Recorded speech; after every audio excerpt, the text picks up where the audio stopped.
All right. Hey, well, I think we're live. This is your host, Mae Renfroe, and welcome to Thoughtful Thursday, my show where I get to talk to guests about their stories and testimonies of things they've gone through in life and what God has been doing in their life so they can be an encouragement and inspiration to others. And so today I have my guest, Mona Rosene, and she's the author of the book Hellbent and Heavenward. So I guess it's her journey with a personal relationship with Jesus. So I'll let her share about that and also introduce us more. So Mona, just welcome to the show with me today. How are you today?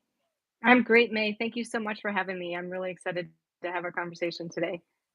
Yes, yes, I am too. And about to get to know more about your story and how we can others can relate to it and be a benefit to them. I love stories like this hmm of God bringing redemption in our lives and bringing us closer to Himself. That's what God does. So, yeah, would hmm you like to go ahead and introduce yourself a bit more to us so we know more who you are and Sure. kind of what you're up to, where you are in life? Yeah, sure.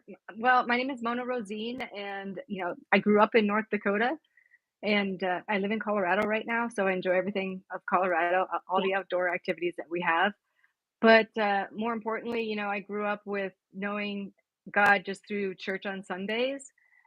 But recently, within the last, I'd say 5, 4 years by now, it's really shifted to a relationship with God, and it was an understanding, kind of a hunch that I had that, God is love, period. And something Hmm. that you said earlier was, that you loved stories like this, and it just prompted that this is truly a love story. It's like my story Hmm. and just God's story in general. It is a love story for his children.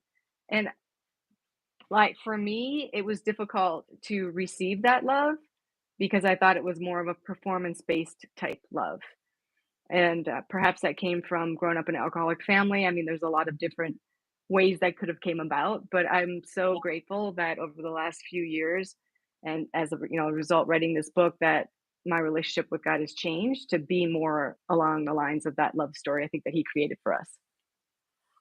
Yeah. So more Yeah. into like a personal relationship. Correct, versus transactional. Yeah. And so really kind of who you are versus just someone, just knowing about God, but really knowing Right. Him. Yeah, I think Hmm. there's a lot of in Western religion and in Western theology, it becomes a lot of transaction. We're very doctrinal in the West, and it's about if I do X, then I'll get Y, and that's pretty much in anything in Mm. life. If we do Oh, X, okay. we get Y. We go to work, we Yeah. get paid. Those types Yeah. of things. Yeah. And I think we see our relationship with God very similar, and we try to do that performance based faith. And it's not to say that you live your life to the best of your ability based on who God and Jesus say that you are, and then it's understanding our identity that we were Mhm. created with versus I think an identity that we try to aspire to. Oh, okay. Yeah. Okay. Yeah. So, how did this kind of unfold for you in, like, moving from not, just knowing about them into that personal relationship?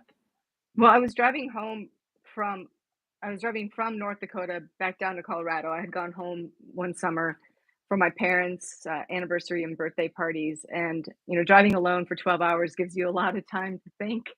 Yeah. and Yeah. Yeah. I was contemplating buying an audio book that was about self-image and body image, and it's an Mhm. area where I've struggled with for decades about body image and disordered eating, etc. And I'm a dietitian by work and by school. So I thought to Mhm. myself after I listened to the sample of the book, I'm like, it's guaranteed I know 95% of what's in that book. And then, so the subsequent thought was the problem with books like this is they never tell you how to apply what they're teaching. And then that thought led to yet another thought that was similar to religion or church sermons that you hear that have really good Mhm. information, but they lack the application.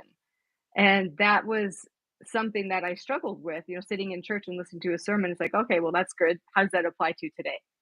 And then I got the idea, perhaps it was the Holy Spirit, of you should write a book on how. And that's the majority of this book. At the end of each chapter, it has a reflection and an application section with a Mhm. few questions in each section so people can apply what I've spoken about within the chapter. I wasn't yet convinced though that I could write a book. It's not something I wanted to do. I wanted to speak. I like to do public Oh, okay. speaking. Yeah. So so I called a friend of mine and he encouraged me, "Yes, you should write it." And I happened to be in a mastermind leadership group at the time and decided to pitch it to them, and they all unanimously said, "Yes, the world needs another book and you need to write it." So here we are. Mhm. Okay. But, so Yeah. that was the impetus for writing the book, but I think the journey within the book is, you know, decades long. It's my entire Mhm. life. But the Mhm. last few years is when I've had a shift because a friend of mine introduced me to a couple other pastors, like William Paul Young, the author of The Shack, about how he talks about God is love, period, along with Brad Jersak and Baxter Kruger. And they all talk about how God is love, period, versus adding the, oh, but, Mhm. and then fill in the blank. So that just began to really tug at my heartstrings. I think the Holy Spirit started just speaking to me personally Yeah. because he knows your language and he speaks in it. And I'm a dietitian, as I mentioned, and being very analytical and a data seeker, he gave me that data to work through. Okay. Oh, wow. So that's when it became really, yeah, personal to you. Mhm. Yeah. Right. Then I began doing more research and just kind of looking into how uh, how to apply like even my science background and how I can reconcile God and science because some people think they're completely separate, but I think they're very much connected. God created science. He created scientists. He Mhm. created medicine. He created all of that stuff. So I I did research into health because I am a dietitian, so that speaks loudly to me, and just how that plays a role in your overall mindset as well. So I did research into mindset, into health, into meditation, and what is meditation from a Mhm. Christian biblical perspective. And I read about those topics in the book, along with 12 Okay. step recovery. Forgot to mention Yeah. that. Okay. Wow. So there's sounds like there's a lot in there. Um, very helpful tool. Is there like certain things that you could share with us in that here? Like Uh, I I'll share one of the things because I certain just briefly mentioned point? 12 step recovery, and one of the outcomes I think with 12 step recovery. I grew up in a family with an alcoholic dad, Yeah. and so that became very much performance and learning behaviors I didn't know I learned. Oh, Codependency being one of them, and yeah. codependency results in people pleasing, and sometimes manipulation and control is a big, big, big thing. And God is in control, and there's Hmm. things that you can control yourself, and you can begin to understand and say, what can I control? I can control my reactions. I can control my choices. I can't necessarily control outcomes. So when I got into Al-Anon, the 12-step recovery program that I attend, I learned more about letting go and letting God. I learned more about forgiveness, and not only forgiveness from my dad, but and forgiveness of God, but forgiveness of myself. And how can I begin to forgive myself and not beat myself up for every little mistake I happen to make? Even today, that's hard. Yeah. So it So could be a is it a, a lot of receiving forgiveness? I know it seems like we can know God forgives us, right? But the more that we're forgiven, but it can be hard to receive that. I felt that with me with different things that I've kind of gone through. Like I won't. I guess I struggle with forgiving myself. I think that's what it is, and or just really believing that I am forgiven and living in that forgiveness. We still kind of feel. that we can't be because of something we've done, or it's the enemy. Boy, the enemy sure wants to attack us and have those feelings. I know that's something I had. It seems like being able to receive the forgiveness is a big thing. Is that kind of what you were referring to? It's difficult to receive, and I think it's because we have a difficult time even receiving God's love. Okay. And Yeah. because we're looking at it from a performance-based thing, I mean, Mhm. there are times where we can get up from the moment our foot hits the floor and we can quote sin, from the moment we open our eyes. And in my perspective and what I've learned through a lot of the research is sin is more of it's not necessarily the behavior that we do, it's the turning away from our true identity of who God made us in Christ. We were created in their image. And when we turn away from that Mhm. image is when the behavior follows, the behavior that everybody talks about as sin. But if I know who I am, then the behavior becomes less and less because I can walk in the image that I was created in, such as I am loved and I am a child of God.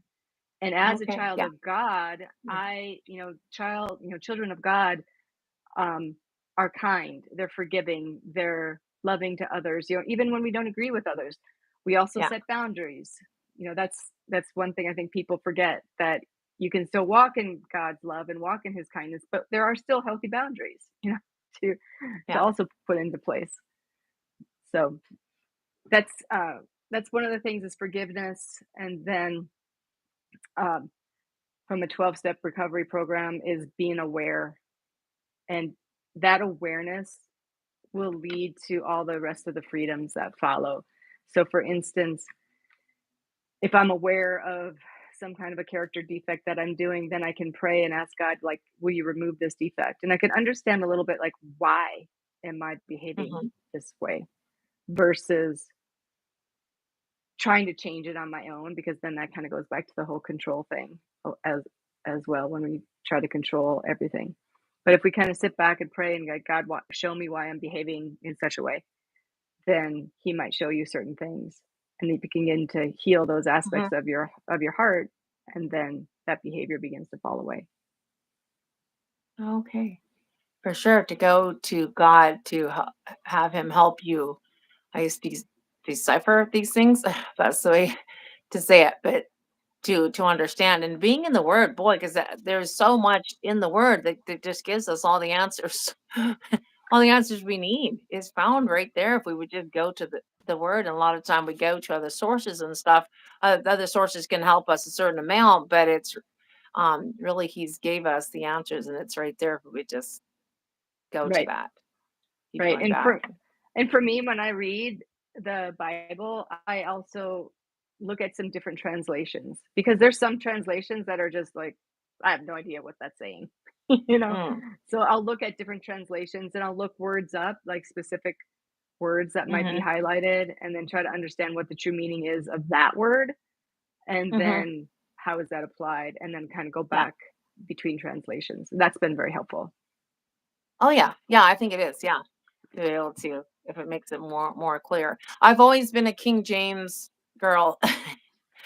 So, yeah, the old King James, that's where I grew up in, so that was like the Bibles, that was Yeah. the truth and nothing but the truth, and the other ones were that's kind of way, I raised, but now I like to check out the other I like the wording in some of the other versions, sorry, and compare, and sometimes when in my writings, and so when I share a writing and wanna share a verse, I'll share it in a couple of different versions. NIV version is a nice one, some of the wording and makes it more, like, "Oh, that makes sense." Right, and Yeah. I also like so NIV and then the NASB is pretty good as well. Like if you have the YouVersion Bible app on your phone too, you can push the little Mm, bubbles and that will give you some yeah, different definitions. yeah. But I also like the Passion Translation for the New Testament Oh, okay. because have you seen that one? Not real I've heard of it.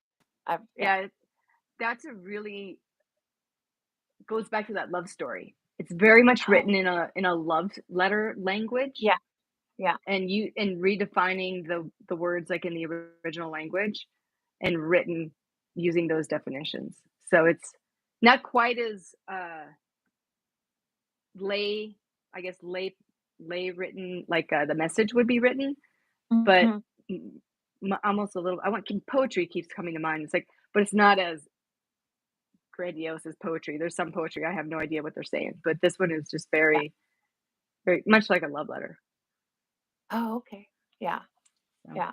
So that's nice.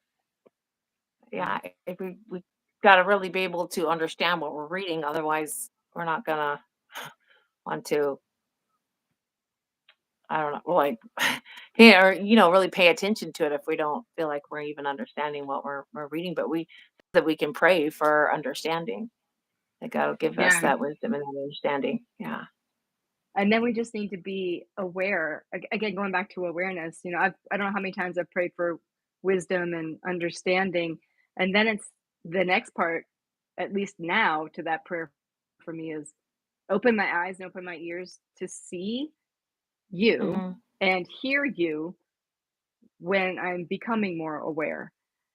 Mhm. People, and that could come through friends, it could come through the radio if you're listening to something, it could come through uh my gosh, just reading billboards. I've seen billboards Mhm. before. I've seen text messages before that are all like, okay, that was that was God. There's no question about it. That was God. Mm. Oh, Or that's neat. Yeah. I there's like there's that. a chapter in my book called Trust Your Gut. And as women, we have this sixth sense, I believe, where we have that intuition, and we always have that gut feeling. Mhm. And Mhm. many times if I now get a feeling in my gut about something that might be not the best choice, or Mhm. even if I'm asked to do something that crosses my personal boundaries or my personal ethics, I will feel it in my stomach like, "Ugh, I don't think this is a good idea." I actually just had Mhm. that experience this week. I was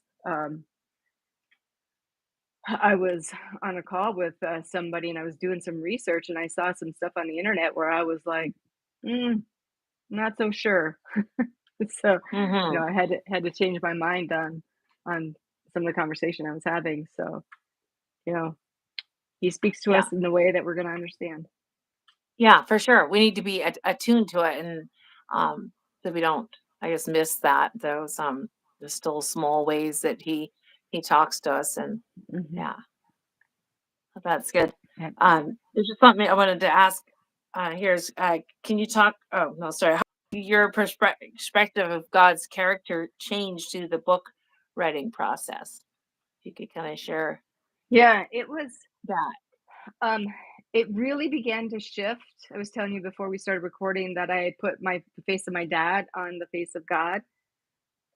My dad being that Hmm. performance based, very much a perfectionist. And I talk in the book about the prison that we create.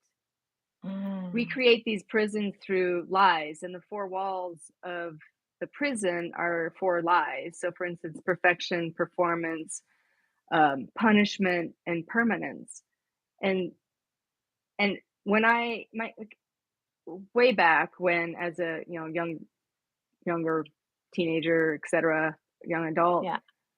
I was still Yeah. so much in that performance-based faith, and I created my own prison, and that was part of the impetus for the book. Like, when I realized that I was the one that created the prison in which I was living, I was Hmm. devastated. I was absolutely Mm. devastated, and I was just in tears because I'm like, "Oh my gosh, I did this to me." Not God. Hmm. I believe that he was watching and he was just saddened because I'm the one putting myself in prison when he's standing there Yeah. with the key and there's no door on it. He's like, "Walk Yeah. out. Just take a Yeah. step, baby girl. Take a step out the door and you'll be fine and you'll be free." And it Oh, was wow. probably that summer of 2021 that Mhm. that began to shift and I really began to see God as love, period. Mhm. A- And I began to see that he cared about the details of my life, like the small details of my life, Mhm. as well as the details of the entire world.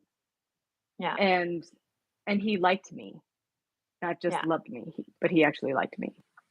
Yeah. Wow. So it sounds like you were going by things that you had thought about God. So you was like living by that, but that wasn't the truth of God. That wasn't really who God was. Like you said, the prison walls or whatever you had.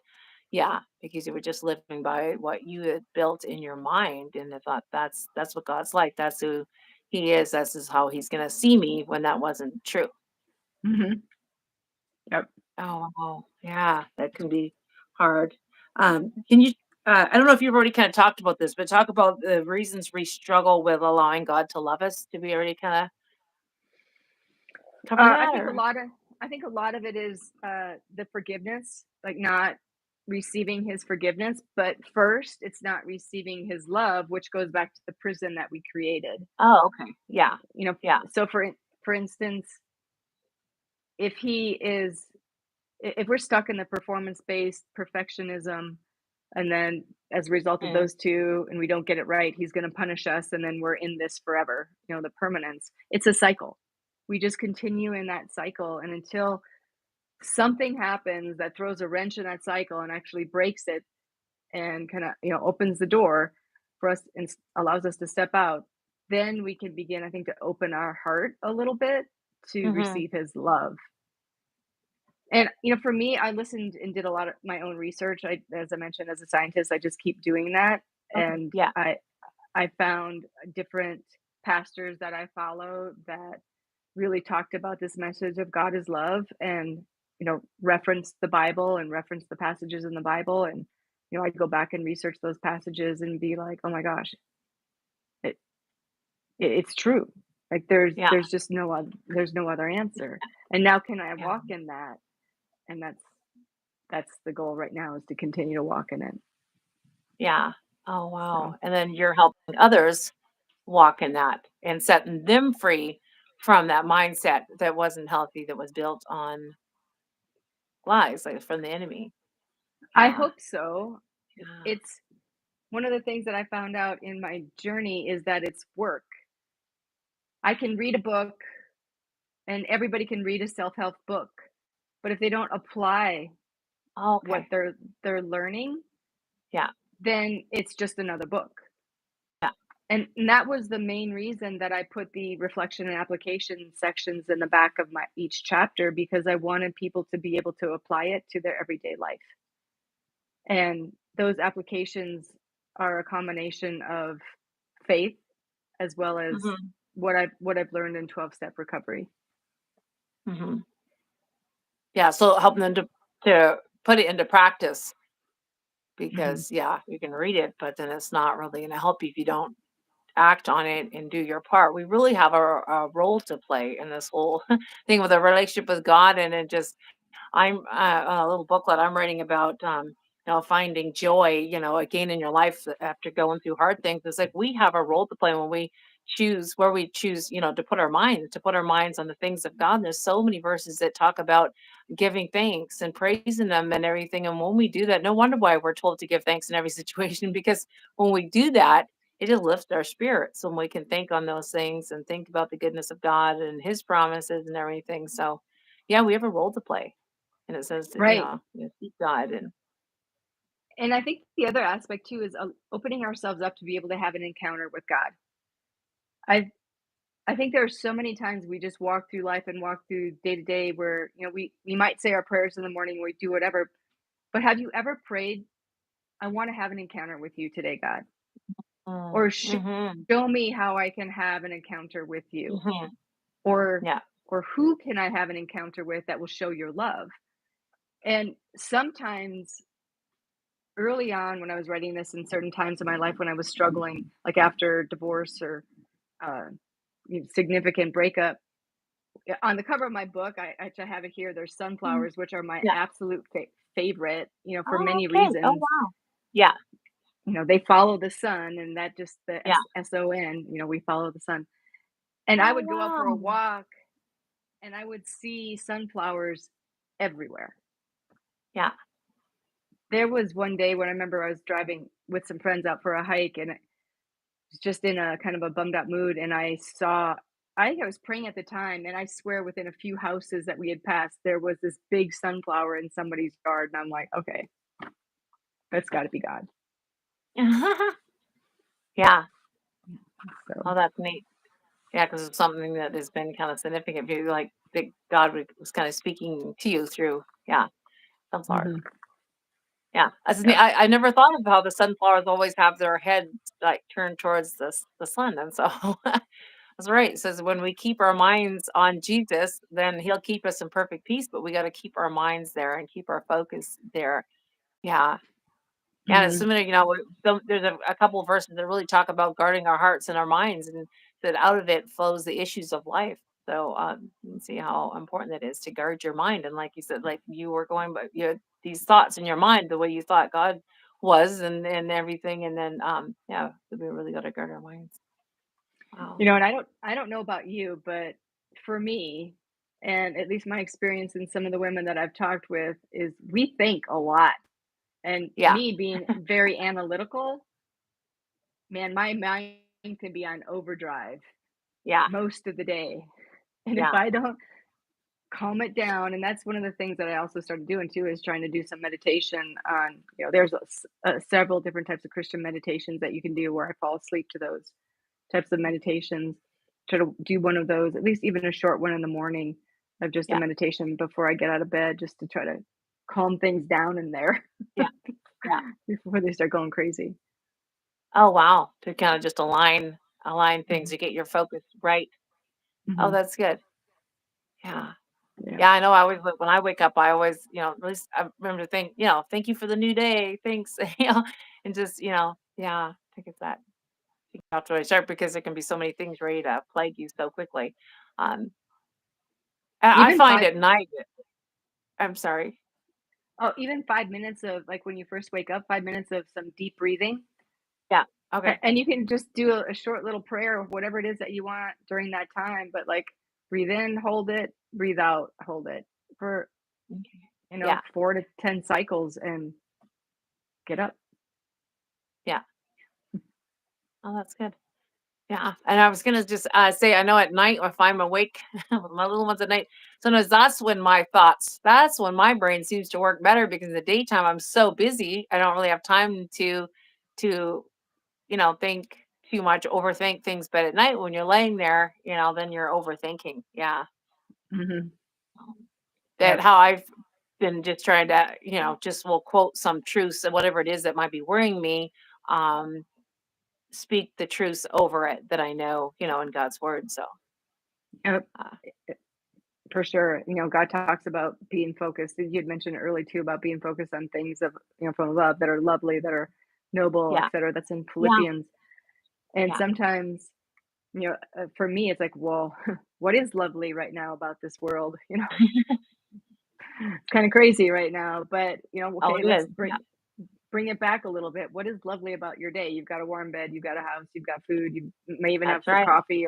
coffee or tea, anything like that. It's like, all right, that works. Yeah. No, we have a lot to be thankful for. Yeah, that's one of the things that I was writing, for my book was that we can always, yes, find something to complain about, but we also can find something always to be thankful for in whatever situation. There's always something bright, and that we need to look if it's the little things that we need to, well, find, the little things. And after all, if we are awake that day, we're up and alive, that's something to thank God for, and that's not a little thing either. That we're Right. alive and breathing and we're here and we know that he's not done with us and he's got a plan and a purpose. So things Yeah. to feel good Yeah. about, to praise him for. Yeah. Yeah. So is there other things that you like to share with women that are kind of really struggling with the same thing that we haven't touched You, on yet? That, I think one of the other things is, body image that women will struggle with, and it's not like I've mm, conquered this. It's something that yeah. I've struggled with for decades. And I was on a hike. This was a few years ago, and it was just me.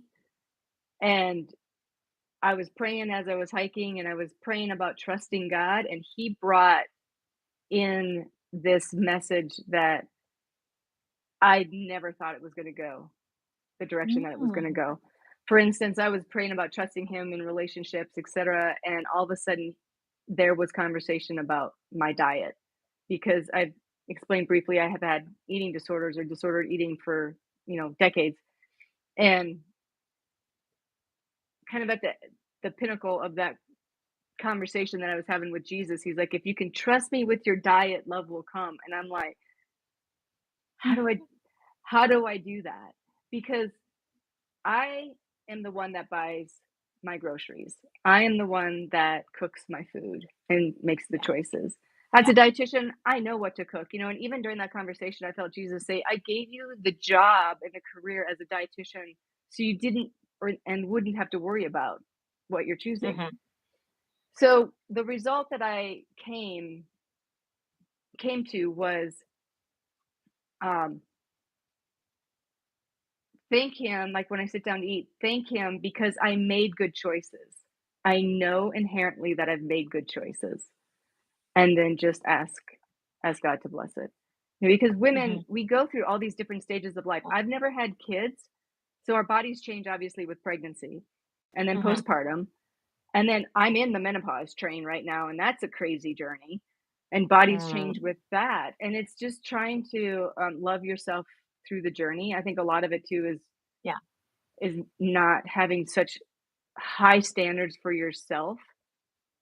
Give yourself the same grace that you give every other woman. Yeah. Yeah. And and Yeah, for sure. and here's the other thing that I have learned, especially after going into a lot of women's retreats and even being in recovery, is that women really need to stick together. We so easily will stab another woman in the back because I think Mm. we compare ourselves to other women. And if we are Mhm. stabbing somebody in the back, it's usually because we're we're jealous or we're envious or we wish we may have had what she has, but guaranteed Mhm. she's struggling with the same things we are. And once we know that, we can love the other woman. Yeah. And that I think gives tremendous peace because then you can have empathy and compassion for that woman. And who knows, your story could help that other person. Yeah. Oh, wow, that is good. Yeah. Yeah, when you So, realize that others are going through these things too, and or you don't know what they're going through or what God is doing in their life right now. Um, a lot of you know, times we might think that someone should be kind of in the where we are in our life, but we don't know where God's brought them through and what He's doing, and it's mhm, God's still working in them. And yeah, yep. what were you gonna say? Well, one of the things that I went after going through some women's retreats, they made us, there's one retreat I was at that they made every woman in the room, there's about 25 of us, stand in front of the mirror, and the people facilitating the retreat said, "What do you see?" Okay. And every single woman said something negative about body image or their Oh, appearance. And yeah, everybody else watching is looking at that woman going, "Oh my gosh, you're beautiful. How could you think that about yourself?" But yet yeah, we do it to ourselves all the time. And I yeah. it's not something that's easy. I still struggle in areas Mm, like that, but I think if we can bring it back down to just being able to see the beauty in everybody the way yeah. God sees them, it allows us to have more acceptance and more grace. Wow.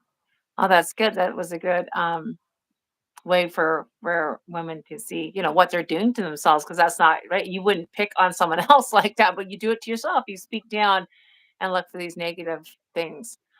Yeah, I have two teen girls that go through. So I'm dealing with things with them, and I just keep encouraging them just to know who they are in Christ, and just that you are beautifully and wonderfully made.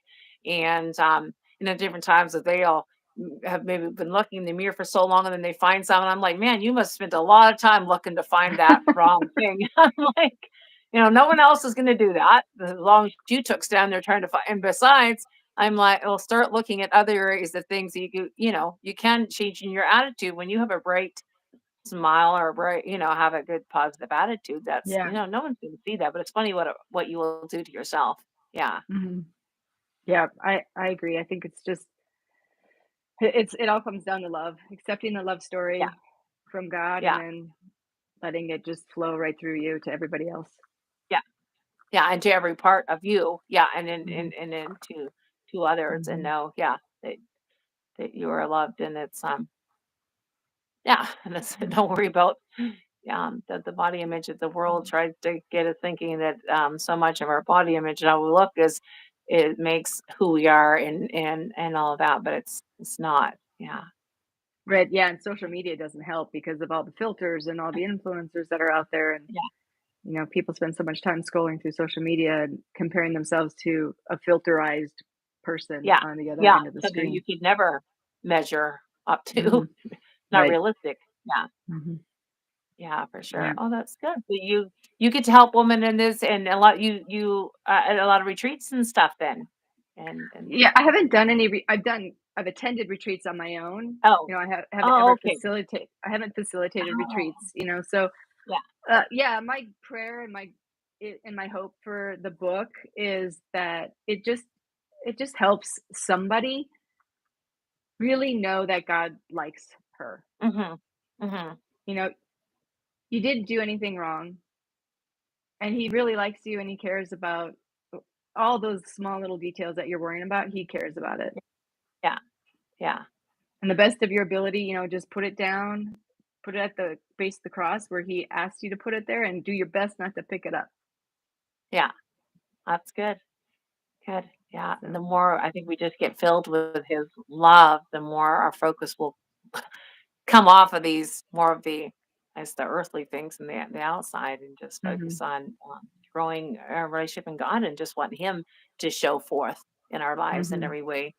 Yeah. To be Yeah. a light and to bring comfort to someone else. Yeah. Yep. That's good.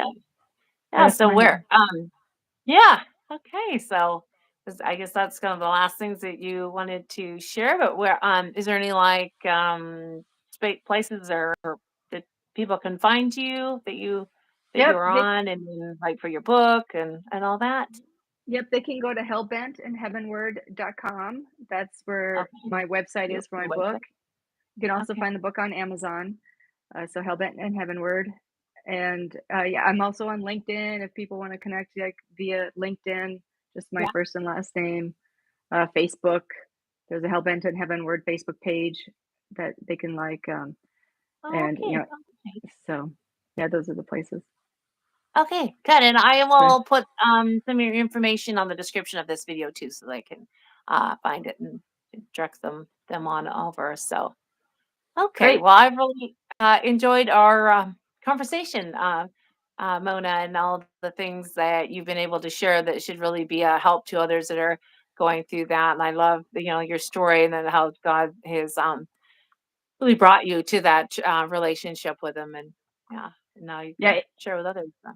it's a journey. It's an evolving. It's it's so easy to go back into our old habits, but it's also more clear for me now just how to step Mhm. into my true identity and who I am.